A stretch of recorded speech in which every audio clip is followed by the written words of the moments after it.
Hi guys, di ba nakita niyo kaganina na naglagay ako ng ganito? Kasi nga, protektahan ko yung daming patches na sa mukha ko kasi nga, alam mo na, nasa mga kaedaran na tayo. Yan. Pangag, hindi ako naglagay ng ngipin ko. Ayan. So karon guys, Bisaya rata guys kapoy kong English ug Tagalog. Hi guys, shout out pala sa nanonood dito. Ha? Pag nahanginan na ni guys, wala na yung puti.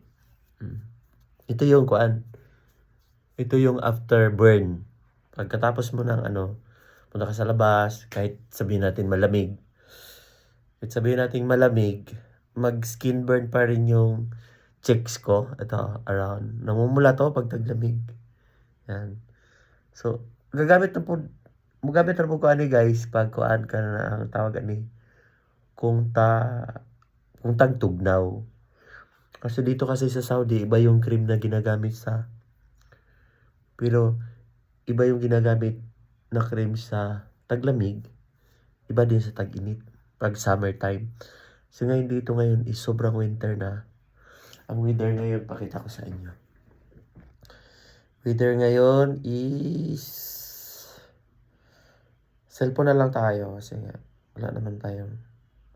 So, maganda-ganda guys, konti kasi nga medyo 12. 12 lang siya. Ayan po. So, hindi kayo siya. Kasi nung kagahapon, yung last 3 days, ang tawag nito? Ang temperature naglalaro sa 7 and 8 at night. Pero pag madaling araw, baka siguro, hindi namin alam, 5 na. So, yun po, yun. So, kailangan maglagay ka rin ng parang sunscreen na rin siya. Pero para sa kuan ka na ang taglamig lang. Yan. Pero guys, ito yung pinaka the best. The most powerful sa mukha ko is my ilong. Peace, bye. Basta happy ako. Sana maging happy din kayo. Salamat.